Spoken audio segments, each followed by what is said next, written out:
Hey everybody, Matt Green here, and welcome to episode number 6 of Smart Talk. And today we're going to be talking about organic bread, sparkling water, and counting carbs, fats, and sugars. Judith asks, is organic bread okay to eat, or at least better than other breads? Hey Judith, great question. And organic breads, it really depends. I mean, the breads that we recommend to members are Ezekiel bread, that's one of them, and then there's another bread called 1 Degree, which is another great bread. It's organic and whole grain, and it's sprouted, and those are the best breads that you're going to want to stick to because they're the least processed, and there are no added ingredients like high fructose corn syrup. There's no artificial sweeteners or colors or sugars, and so you just want to stick to the cleanest breads possible if you want to eat bread. So Ezekiel and the 1 Degree brands are the best ones that I've seen. And you really want to stay away from the breads that are in the aisles of the grocery store. They have a massive aisle of bread, and all of them are extremely unhealthy. They've got preservatives in them and all the other ingredients I was just mentioning. And I would really just stick to the 1 Degree and Ezekiel. There's no preservatives, and it's the healthiest option you can choose. And they even have tortillas as well. So if you wanted to make things with tortillas, that's another option too. But those are the two that I would recommend. Jimmy asks, can I eat French fried potatoes with my meal? Hey Jimmy, great question. And potatoes was actually on my list in a previous episode, if you saw it, for the 2 vegetables to never eat. Although, I mean, if you do like potatoes, you can add it in on your cheat meal. Like once a week you could have the French fries. That would be fine, and you can make them homemade. I'm assuming that's what you were referring to, is making the French fries from home from white potatoes. That works well. And sweet potatoes you could use too, which would be a little bit healthier and less starchy.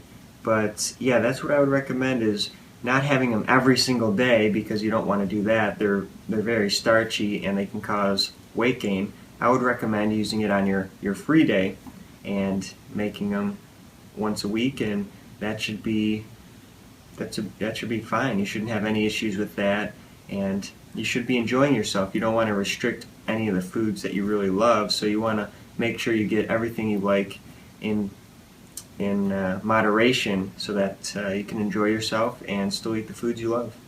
Pebbles asks, what do you do if there's something on the meal plan and you just don't like it? Mine would be celery. I can eat it in something, but not by itself. Hey Pebbles, great question. And if you don't like celery, or if there's another food that you don't like, then you don't have to eat it. You can simply just skip it on the meal plans and go to the next meal that you do like. But celery is a really good, healthy, and nutritious food that you can eat, and it's fine to add peanut butter or almond butter to it. That's totally fine.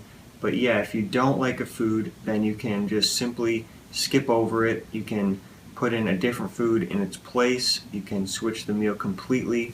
It's totally up to you. As long as you're eating high quality whole foods, that's the biggest key differentiator for having success with the plan, because it's all about improving the quality of foods that you're eating.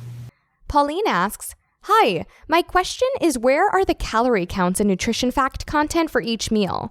For example, fats, carbohydrates, sugars, vitamin content, etc. Hey Pauline, awesome question, and thanks for asking it. A lot of people ask this question, so I'm so glad you asked us this question. And one of the reasons that we don't really count the carbs or the fats in the food is because we're just really focused on improving the overall quality of foods that we're eating.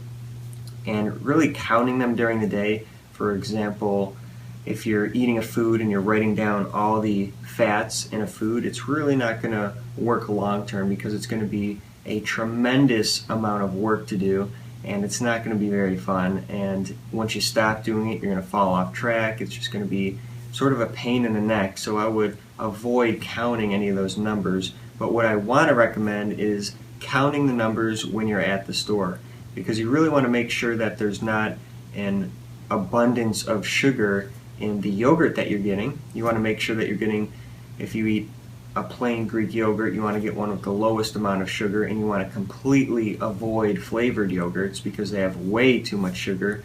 There's actually less sugar in a scoop of ice cream than in a cup of flavored yogurt. So you really want to be careful with that kind of monitoring with the sugar on the label. So that's basically the main guideline. You just want to make sure when you're at the store shopping, checking the labels for how much sugar is in something if it's new and you're not familiar with it. And typically the foods with the most sugar are going to be processed.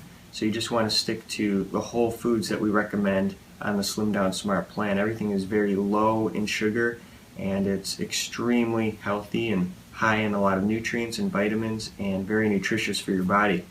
So you just want to make sure you stick to the foods that we recommend. They're the cleanest, healthiest foods on the planet. So you just want to stick to those and avoid any processed foods. Make sure you're consuming the least amount of sugar as possible, and that's mainly what I would recommend. You don't have to go crazy and count everything.